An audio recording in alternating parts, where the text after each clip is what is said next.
Okay. ఈ question అడగకుండా నాకు తెలిసి ఏ ఇంటర్వ్యూలో ఉండరో రామ్ గోపాల్ వర్మ గారి గురించి. అవును. ఐస్ క్రీమ్ 1 గాని, 2 గాని. అటాక్ కూడా. అటాక్ 3. సార్ యాక్చువల్‌గా కెమెరామ్యాన్ గారిని ఎందుకు పెట్టుకుంటామంటే, వాళ్ళు చేస్తారు ఇది, అది అని చెప్పి పెడదాం. రాము గారే చెప్పేస్తారు. ఇక్కడ ఎట్టాలి, ఇక్కడ ఎట్టాలి. ఎలా అనిపిస్తుంది సార్ అంటే అప్పుడు ఇంతవరకు? అది బాధపడకూడదండి. ఎందుకంటే అండి, ఆర్జీవి అంటేనే ఒక చరిత్ర. ఆర్జీవి అంటే ఒక బ్రాండ్.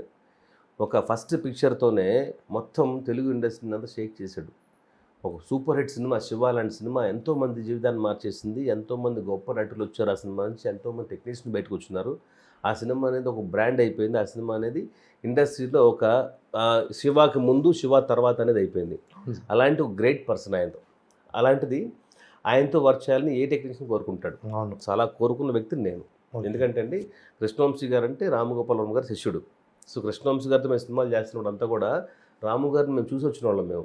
ఓకే. సో మేము ఎప్పుడు వర్క్ చేయలేదు, కానీ రాము గారి సినిమాలని మేము చూస్తాము. అక్కడి నుంచి అలా వచ్చాం కదండి, ఆ స్కూల్ నుంచి వచ్చాం కాబట్టి ఆర్జీవి గారితో సినిమా చేయాలనేది నాకు ఎప్పటి నుంచి కోరిక ఉంది. 2014లోనో 15లోనో ఐస్ క్రీమ్ అనే సినిమా స్టార్ట్ చేస్తున్నారని చెప్పేసి పిలుపు వచ్చింది. వెళ్ళాను.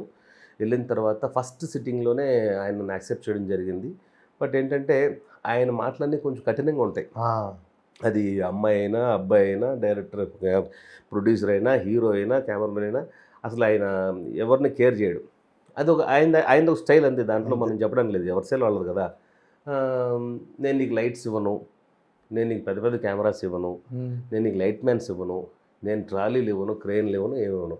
బట్ నా సినిమా చూస్తున్నప్పుడు అన్నీ వాడినట్టు ఉండాలి. నువ్వు చేయగలుగుతావా?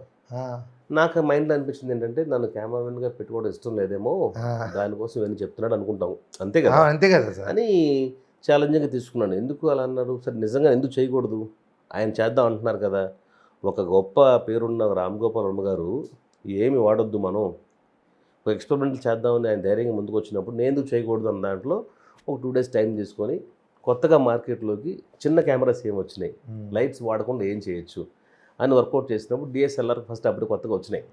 సో డిఎస్ఎల్ఆర్లో చేద్దాం సినిమా, నికాన్లో చేద్దాం, సోనీ A7 కొత్తగా వచ్చింది అప్పుడే, దీంట్లో చేద్దామని కొంచెం గ్రౌండ్ వర్క్ చేసి ఇప్పుడు గింబల్స్ అందరూ వాడుతూ ఉన్నారు. అప్పుడు గింబల్ అనేది ఎవరికి తెలియదు, గింబల్ అనే పదమే తెలియదు. సో మేము గింబల్ ఒకటి, చిన్న గింబల్ ఒకటి తెప్పించాము యూఎస్ నుంచి. తెప్పించి ఈ సినిమా అంతా కూడా ఇలా వాడదాం సార్, సో ఇదైతే కనుక తక్కువ మందితో వర్క్ చేయొచ్చు అని దాంట్లో మీరు నమ్ముతారో నమ్మరో సినిమా 6 daysలో ఫినిష్ చేశాము.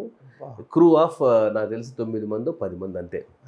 నేను ఒక అసిస్టెంట్, నాకు ఆర్జీవి గారు ఆయనకు ఒక అసిస్టెంట్, నవదీప్, తేజస్విని, వాళ్ళకి అసిస్టెంట్లు లేరు, ఏం లేదు. ఒక కుర్రాడు జస్ట్ మేము ఏదైనా అడిగితే కనుక హోటల్కి వెళ్ళి ఫుడ్ తేవడానికి అంతే. ప్రొడక్షన్ వాళ్ళు లేరు, షార్ట్ ఫిల్మ్స్ చాలా బాగా తీస్తున్నారు కదా, చాలా మంది పెట్టుకుని తీస్తున్నారు కదా. అలాంటిది ఓన్లీ 9 నుంచి 10 మందే మా క్రూ ఉన్నారు అంతే, ఇంక్లూడింగ్ ఆర్టిస్ట్తో కలిపితే. ఒకే హౌస్లో షూటింగ్, లైట్స్లో అవైలబుల్ ఉన్న, ఏదైతే అవైలబుల్ లైట్ ఉంటుందో ట్యూబ్ లైటో బల్బో అదే మెయిన్ లైట్ అంతే. ఇంకేదన్నా స్క్రీన్ ఉంటే కనుక ఆ బయట నుంచి వచ్చే సోర్స్ అంతే. సో మళ్ళీ కంటిన్యూటీ కాబట్టి అది ఓపెన్ చేసామంటే కనుక కొంచెంసేపు డార్క్ అయిపోతుంది, అదొక భయం. సో చాలా పెద్ద టాస్క్ అది నాకండి. అలాంటిది నేను ఆ సినిమాకి ఇచ్చిన అవుట్పుట్ ఆయన చూసి ఆయన షాక్ అయిపోయారు. అండ్ స్పీడ్ 6 daysలో సినిమా తీయడం అనేది చాలా గొప్ప విషయం. అదే ఇద్దరు ఆర్టిస్టులతో మళ్ళీ మీరు ఆ సినిమా చూస్తే మేకింగ్కి నాకు చాలా మంచి పేరు వచ్చింది. ఎక్కడి నుంచి ఎక్కడ కెమెరా వెళ్ళింది, కింద నుంచి కెమెరా పైకి ఎలా వెళ్ళింది, ఎన్ని మేము డైరెక్షన్ యూనియన్ వాళ్ళకి సినిమా షో చేస్తే ఆల్మోస్ట్ ఇప్పుడున్న పెద్ద పెద్ద డేటా అందరూ రాము గారు అసిస్టెంట్లే. పూరి జగన్నాథ్ గారు కానివ్వండి, హరీష్ శంకర్ గారు కానివ్వండి, అందరూ వచ్చి వాళ్ళు ఎలా షార్ట్ తీస్తామని చెప్పలేకపోయారు. అప్పుడు మళ్ళీ మేము మేకింగ్ వీడియో పెట్టి ఈ షాట్ ఇలా తీసామని చెప్పిన తర్వాత వాళ్ళు ఆ డైరెక్షన్ యూనియన్ కానివ్వండి, ఇప్పుడున్న సోకాలు పెద్ద డేటా అందరూ క్లాప్స్ కొడితే ఇంకా ఆనందం వేరు. సో అదే ఫ్లోలో మేము కంటిన్యూ అయిపోయాము 2 సినిమాలు. సో ఆ 3 సినిమాల తర్వాత ఇంకా చాలు మహానుభావుడా అనుకుని బయటకు వచ్చాను. అంటే జనరల్గా అండి రామ్ గోపాల్ వర్మ గారే ఎవరు రిపీట్ చేయడు. ఆయనకి బోరింగ్. ఒక పర్సన్ని అన్నిసార్లు చూడలేడు ఆయన. కొత్తలు కావాలి. ఇప్పుడు ఆయన ఫీలింగ్స్ మనకు కూడా ఉంటాయి కదా.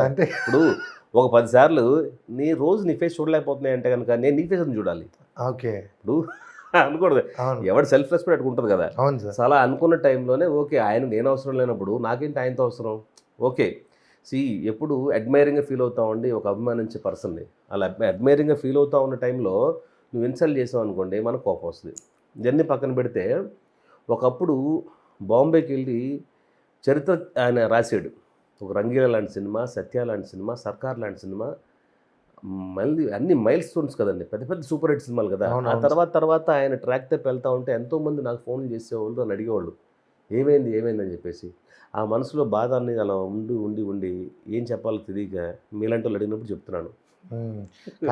అంటే నిజంగా బయటకు వచ్చేసిన తర్వాత ఇంకా అవే సినిమాలు తీస్తున్నారు, ఇంకా బాధేసిందా సార్? డెఫినెట్లీ అండి. బాధతో పాటు ఓకే అండి, మీరు సినిమాలు తీయండి, కథలు రాసుకొని మీరు సినిమాలు తీయండి. అది పక్కన పెడితే మీరు పొలిటికల్గా మీరు వేరే వాళ్ళని ఇచ్చేసి, మీరు ఫిల్మ్ మేకర్ కదా, మీరు ఫిల్మ్ మేకర్, మీరు మంచి సినిమాలు తీసి సొసైటీకి ఉపయోగపడే సినిమాలు తీయాలి. లేదా తీయబాకండి, మీరు ఇంట్లో కూర్చోండి, ఎవడు అడగడు అని ఆయన చెప్తాడు కదా. నా సినిమా మీరు చూస్తే చూడండి, లేదా వద్దంటాడు కదా. నేను ఎవడు తీయమన్నాడు? నువ్వు తీయొద్దు ఇలాంటి సినిమాలు, నువ్వు తీయకపోతే మేము చూడం కదా. నువ్వు తీయడం వల్ల ఏంటంటే థియేటర్లో చూడలేదు ఎవరిలాగా, ఓటీటీలు వేస్తున్నారు, ఫోన్ పట్టుకుంటూ వేస్తున్నారు, అవి కూడా ఆపేయచ్చు కదా. ఆయన అంటే ఇంకోటి సార్, ఆయన ఏది తీసినా సెన్సేషనల్ ఎందుకు అవుతుంది సార్? ఎక్కడైంది సెన్సేషన్ చెప్పండి సార్. అంటే ఏ ట్రైలర్ కానీ సార్, ఒకప్పుడు రామ్ గోపాలమ్మ వేరు, అది నేను చెప్తున్నాను. ఇప్పుడు ఉన్న ఆర్జీవి వేరు. ఓకే. ఒకప్పుడు రామ్ గోపాలమ్మ కావాలని చెప్పి అందరు కోరుకుంటున్నారు. సిన్సియారిటీ అనేది ఉంది సార్. ఆయనతో ప్లస్ పాయింట్ ఏంటంటే ఏది చేసినా సిన్సియర్గా పనిచేస్తారు. ఓకే. మీరు చిన్న సినిమా తీసుకోండి, పొలిటికల్ తీసుకోండి, ఒకరిని టార్గెట్ చేయాలంటే కనుక ఆయన విషపాములాగా ఆయన టార్గెట్ చేస్తాడు అంతే. అలాగే జరిగినాయి లాస్ట్ పిక్చర్స్. ఎందుకు సార్ ఆయన ఇప్పుడు అందరూ తెలుస్తున్నారు? అవును సార్, అలాగే జరిగినాయి కదా. అలా చేయకూడదు కదా అంటున్నాను నేను. ఇంకొకరిని టార్గెట్ చేయదు సార్. మీరు నాకు ఇవ్వండి సార్, మీరు సోకాల్ పార్టీ నాకు డబ్బులు ఇచ్చున్నారు, నేను ఏ సినిమా తీయాలి? నేను నా పార్టీ చేసిన మంచి పనులు ప్రజల్లోకి పంపించేసి నేను ఇది చేశాను, నాకు మళ్ళీ మీరు ఓట్లేసి దొబ్బించుకోండి, నేను మళ్ళీ వస్తాననేది మీరు ప్రచారం చేయాలి. అంతే కదా. దానికోసం నాకు డబ్బులు ఇస్తున్నారు. మంచి గురించి చెప్తే అది కాకుండా ఎదుటోడిని అంట నువ్వెవడివి, నువ్వేం చేసావు, నువ్వు ముందు వెనక్కి తిరిగి చూసుకో. ఓకే. అది చెప్తున్నారు. డబ్బులైతే తీసుకున్నారంటారా? నేను ఆయనని కాదండి, నార్మల్గా సార్. ఇప్పుడు ఏ ప్రొడ్యూసర్ అయినా వచ్చి ఎవరిది ఆయనతో సినిమాలు తీశారు? వైసీపీ ప్రొడ్యూసర్ అని వైసీపీ సంబంధించిన పర్సనల్గా వచ్చి సినిమా తీశారు. అవును, వాళ్ళే కదా ఆడియో ఫంక్షన్కి వెళ్ళారు, వాళ్ళే కదా ప్రిలీజ్ ఫంక్షన్ చేశారు. అవును సార్. అప్పుడు వాళ్ళు ఇచ్చినట్టే ఇచ్చినట్టే కదా. మీరే క్వశ్చన్ మీ దగ్గర ఆన్సర్ మీ దగ్గర పెట్టుకుని నన్ను అడుగుతారు కావాలి నిర్మించడానికి. మన కేసీఆర్ ఆయన అభిమానులను టార్గెట్ చేయాలి. ఇప్పుడు మన కేసీఆర్ అనే సినిమాకి ఎలా అయితే మన కేసీఆర్ గారు లేదు మన కష్టంతో చేసామని నేను ఆ వెర్షన్లో ఆలోచిస్తున్నా. మీరు ఇందా చెప్పారు కాబట్టి నా మనసు మారి. నేను పొలిటికల్ సినిమా తీయలేదు సరే. కేసీఆర్ గారు చూపించినా కూడా ఆయన చెయ్యని పనులు ఆయన చేశారని చూపించలేదు. అవును, ఆయన చేసిన మంచి పని చూపించాను, తెలంగాణలో ఉన్న ప్రాబ్లమ్స్ చూపించాను. ఆయన వచ్చిన తర్వాత రోడ్లు వేసారని చెప్పాను, ఆయన వచ్చిన తర్వాత వాటర్ వచ్చింది, పక్కన ఉండి చెడ్డ చేయలే. ఆయన వచ్చిన తర్వాత 24 hours కరెంట్ వచ్చింది, నాన్ స్టాప్గా వాటర్ వచ్చినాయి, సంవత్సరానికి 3 పంటలు పండుతూ ఉన్నాయి, సిమెంట్ రోడ్లు వేసారు. తాండాలు లాంటి లోకల్లో ఎక్కడో వెళ్ళిపోతే అక్కడ కూడా మీకు సిమెంట్ రోడ్లు వేసి ఉన్నారు, పెద్ద పెద్ద ట్యాంకర్లు వేసి ఉన్నారు, వాటర్ వస్తూ ఉన్నాయి, అవి చూపించాము. అలాగే హైదరాబాద్లో 5 రూపాయలు భోజన పథకం చూపించాము, హైదరాబాద్లో జరిగిన డెవలప్మెంట్ చూపించాము. అవును, నేను ఆయన చేయని పనులు ఎక్కడ చూపించలేదు కదా. అండ్ ఇంకొక పార్టీని ఎక్కడైనా మేము క్రిటిసైజ్ చేసామా, వాళ్ళ పేర్లు వాడామా, వాళ్ళ జెండా వాడామా? ఇది కదా చేయాల్సింది. అవును అవును. ఎవరైనా ఎప్పుడైనా మనిషి గురించి మంచి చెప్పు, తప్పు లేదు. చెడు చెప్తే అది చెడుగా చెప్పకూడదు, అసలు ఏం చెప్పకూడదు, కాముగా ఉండడం బెటర్. సార్, ఆడియన్స్ అనేవాళ్ళు చాలా ముదురులు. అమ్మో, దేశం ముదురులు. వాళ్ళు పొలిటీషియన్స్ కంటే కూడా వెరీ డేంజరస్ పర్సన్స్. అంటే డేంజర్ అనే పదం వాడకూడదు కానీ వాళ్ళు అంతకంటే కూడా తెలివైన వాళ్ళని చెప్తాను. ఎందుకంటున్నానంటే అండి, ఎవరిని గెలిపించుకోవాలి, ఎవరి పాలన వాళ్ళకి కావాలి, ఎవరుంటే బాగుంటుంది, ఎటువంటి సినిమాలు చూడాలి, ఎటువంటి సినిమా చూడకూడదు అని వాళ్ళు డిసైడ్ చేస్తారు సార్. మనం ఎవరని చెప్పండి. మన బాధ్యత మంచి సినిమా తీసి బయటికి పంపించడం. అది మంచి సినిమానా చెడ్డ సినిమాని వాళ్ళు డిసైడ్ చేస్తారు, వాళ్ళకి నచ్చితే సినిమాని చూస్తారు. అలాగే పాలిటిక్స్ కూడా. ఓకే, నేను ఎందుకు ఇంటర్ఫేర్ అవుతున్నానంటే సార్, ఇప్పుడు కొంతమంది రివ్యూలు చెప్తున్నారు కదా సార్ సినిమాకి, అది సినిమాకి స్పాయిలా లేకపోతే సినిమాకి ప్లస్సా సార్? సార్, రివ్యూస్ అనేది సార్ నేనంటే 1% అనలైజేషన్ సార్. అది నీకు నచ్చిందా నచ్చలేదు నువ్వు చెప్పేస్తావు. ఏ రివ్యూ రైటరు బాగున్న సినిమాని ఇది బ్రహ్మాండంగా ఉందని చెప్పింది లేదు. అవును, ఒక రివ్యూ రైటరు బాగలేని సినిమాని సూపర్గా ఉందని చెప్పేస్తే జనాలు చూసింది లేదు. ఎనీ రివ్యూ రైటర్ బాగుంటేనే బాగుందని చెప్తాడు, బాగలేని సినిమాని బాగుందని ఎలా చెప్తాడు చెప్పండి? అవును, అంటే ఇప్పుడు నా సినిమా నిజంగా చెప్పాలంటే మా దగ్గర డబ్బులు లేక మేము ప్రెస్ షో వేయలేదు సార్. No, no. అలా అని మా రివ్యూస్ రాయకుండా ఉన్నారు చెప్పండి? లేదు. చాలా జెన్యున్ పర్సన్స్ ఉన్నారు, సినిమా గురించి బాగా రాశారు. చాలా మంది సినిమాలు- అడిగారు ఎందుకు మీరు షో వేయలేదని చెప్పేసి. నిజంగా మా దగ్గర రాకేష్ దగ్గర డబ్బులు లేవు, పరిస్థితి బాగాలేదు, దానివల్ల షో వేయలేకపోయాం. బట్ అయినా కూడా వాళ్ళంతా వాళ్ళ సినిమా చూసి చాలామంది చాలా పాజిటివ్ రివ్యూ రాశారు. అంటే తమిళనాడు బాగుంది plan కాబట్టే చేస్తారు. కదా, బాగాలేకపోతే రాసేవాళ్ళు కాదు కదా. అవునవును. బాగాలేకపోతే డెఫినెట్గా బాగాలని చెప్పి రాసేవాళ్ళు. ఎక్కడ అలా అలా అలాంటి లేదే. సో నేనేమంటానంటే 100% రివ్యూ రైటర్స్ చేస్తుంది కరెక్ట్ పద్ధతే. కాకపోతే ఏంటంటే కొద్దిగా చిన్న సినిమాలు దృష్టిలో పెట్టుకొని ఒక 3 days ఆగారనుకోండి, కొంచెం ఏంటంటే 3 రోజుల వల్ల కొంచెం సేఫ్ అవుతారు, జనాలు రెగ్యులర్గా వచ్చే వాళ్ళు వస్తారు. నచ్చకపోతే అప్పుడు రాయండి నన్ను అడుగుతున్నారు, అది చప్టు వాళ్ళకి మనకి మధ్య వచ్చింది. ఇదంతే అంతే అండి. బాగలేని సినిమాని ఎప్పుడు ఏమంటారు అది బాగుందని చెప్పేసి చెప్తే ఎవరు థియేటర్కి ఎవరు రారు. రారు అది ఇప్పుడు ఉన్న దాంట్లో అసలు రివ్యూస్ చూసి ఎంతమంది సార్ వస్తున్నారు చెప్పండి సార్ కదా.